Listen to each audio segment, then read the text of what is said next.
Hello guys, welcome back.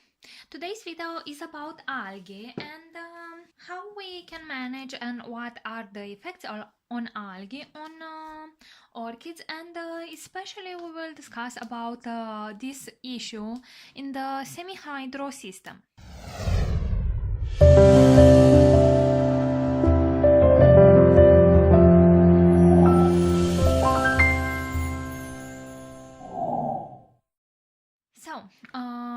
Recently Dani has published that video about algae, and the video has a lot of good information, but it was lacking an example, and some of her suppositions were true, but some I don't think they are really based on reality, because sometimes we can learn and truly see how an orchid is responding in the presence of a specific thing like algae after we exactly see it.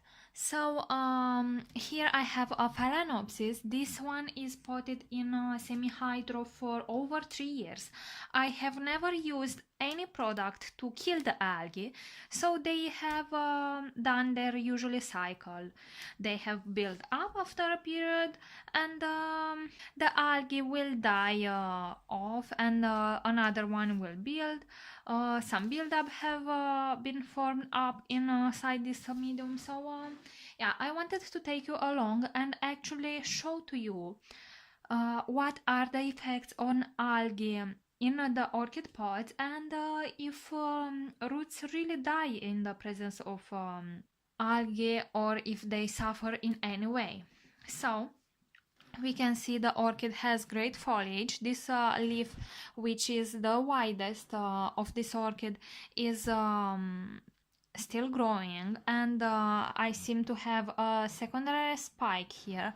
I have applied here some cakey paste, but the orchid seems to produce a spike. At least that's how it looks like right now, and the tip is not dried yet, at least. So she is doing very good.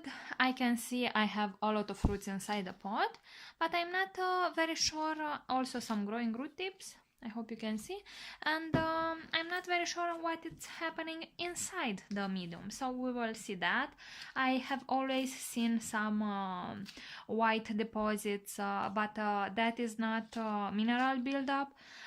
That is bioload from all the organic materials that are inside, like algae and other stuff that remains when roots grow. We also have seen this orchid in bloom. This is by the way my phalaenopsis orange delight, or I think it's actually peach delight, but anyway. You have seen this orchid in bloom, and as you can see on the screen right now, she has produced some amazing and beautiful blooms, which were a good sign of great health for this orchid. So we will start with this one, and after that I will show you another example, because most of people say that phalaenopsis are very resilient orchids, and they can adapt in many situations. So I want also to show to you an oncidium orchid and how it actually looks like, again after over 2 years in semi-hydro.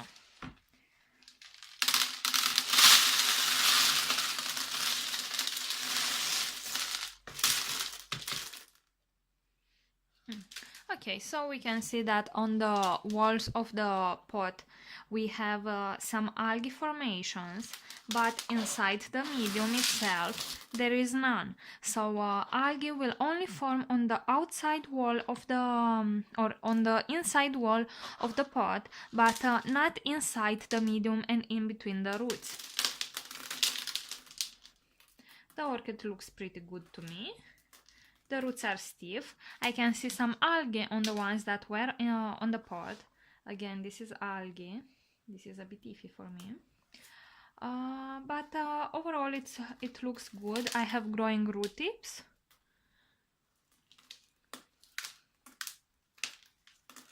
And yeah, this is an older root. We can see it is on the oldest part of the stem of the orchid, and this one is dead. actually surprised it has adapted to semi-hydro for so many years. I am surprised it didn't die before, but beside that, the new roots look good. We can see they actually stopped or kind of stopped growing at some point. My orchids never really received the proper temperatures. And what I mean by that is that sometimes I neglect them a little bit and they had cold spells. And if you keep orchid roots under 13 Celsius in semi-hydro, some roots are prone to die because they will get sick. So yeah, I suspect that was what happens here with the oldest roots, but the new roots look good, and the orchid performs very well. As I have showed to you, it has quite a lot of fruits, and I think this time I will use as medium the bigger pebbles because they allow a lot more aeration to the roots.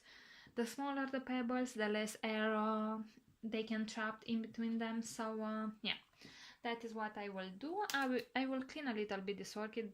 She has 2 or 3 roots that are dead, that are the oldest ones, and yeah, I will show to you that. Now let's bring down sedum. Okay, so here it is. This is my Aloe Tahitian Dancer that I got 2 years ago from Rachel, and this is the newest bulb it has produced. It is the biggest of this orchid. Looks very good. It is producing 2 new growths and a very nice spike here. I don't think I have a second one, no. It is producing only 1 spike, so yeah, I don't really see any roots because I have so much algae and I am curious to see, so let's see.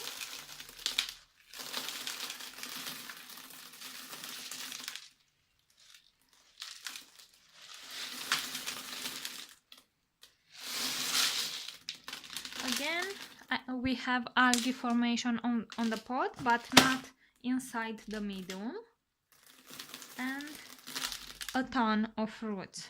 So I will presume the orchid is very happy in this setup. We can see so many root tips that are recently produced. When I have received this orchid from Rachel, it didn't have any roots, and since then it has produced this pseudobulb here that bloomed last year, or no, since then it has produced this one. This is the newest one, and this one bloomed last year, and she gave me these 3 other bulbs on the right. So that explains the lack of roots on the back side of the plant, but now we can see it has produced quite a lot of roots, and the roots are not bothered at all by the presence of algae inside the medium. So what conclusion we should take from here, it is that it is not that orchids will grow very well in the presence of algae, and what I was saying, that Dani was actually a little bit wrong on that video. It is that algae won't form in between the pebbles, and also algae won't compete in a true manner for nutrients with the orchid. We can see that both my orchids are doing very well, and we can see that the pseudobulb is the biggest one, is actually very big. I hope you can see its size now, and she is producing this year 2 new growths and a lot of fruits, a spike that is a lot fatter than the previous one. So yeah, this is mainly what I wanted to show to you. I have many other orchids, but I have already changed their medium and I couldn't properly show to you their root system. Okay, so since we can see that algae won't compete with the nutrients with the orchid, algae won't compete for nutrients with the orchid, because orchids actually consume a very small amount of nutrients, and algae even smaller, so they need very little to be alive. They won't bother the orchid. My question is, would you really want to hassle yourself using Phison or other type of products that would kill the algae? And all for what? For you to be able to see inside the pot. Well, sometimes you can see, as I was seeing on my Phalaenopsis, I would be able to see the roots inside the pot, and sometimes you don't, like with my Oncidium. So I don't think we need to use Phison, because algae are not bad. They indeed, they are green and they will die and they will build up again, but that is not a reason actually to worry, because that is a normal process that takes up in semi-hydro. And if you use Phison, that is a bactericide, fungicide, and virusite, they say. I don't really believe that, but anyway, that is what they claim. But by using that product, you will kill any good bacteria that are forming inside the pot, and maybe not especially good bacteria, but I don't think that biofertilizers and fish emulsion and other stuff like that can properly work if you are keep killing up whatever they're trying to establish inside, because when you are flushing up the pots, you don't really change everything. You don't really get rid of any little bioload that is formed there, and the orchids are doing much better without it. I know Michael from Michael Orchid, I will link you to his videos, and he has tried Phison, and the orchids didn't really responded very well, because one, it can burn the roots, and two, if you use it monthly, this is how you need to use it if you want to prevent algae from build-up. So if you are using it monthly, the orchids seem weaker, or at least that is what he observed. One of my viewers actually gifted to me a small amount of Phison to try it out, so I will do that with one single orchid, and I will treat it monthly to prevent the build-up of algae. But if you already have a situation like I had here, the only way to get rid of it is actually by pulling out the orchid, clean very well the roots, boil the medium, flush it very well until it remains clear, until it remains clean and is not green anymore, and put it back up. And then if you want to use Phison, you need to use it monthly. But as I said, I do not recommend. I much rather would let the orchids have algae in their pots. I don't see any bad effects. As I said, I have orchids for 2-3 years in semi-hydro without using any sort of algicide, and they performed very well. They are growing bigger and bigger, stronger and stronger. So why would I even hassle using Phison? Why would I complicate my life? Why would I endanger the health of my orchids by removing any sort of good bacteria that can be inside their pots? Because I use some bio stuff that they suppose have amino acids and other sort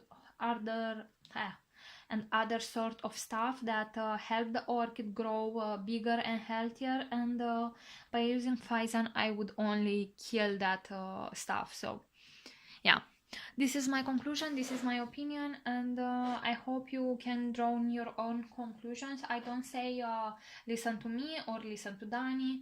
I only say listen to your orchids, because by observing the orchids you will draw your own conclusions and you will do whatever is best for them. So alright guys, this is all for today. I hope you have enjoyed this video. If you have any questions, please leave them in the comment section below, and see you all next time. Bye!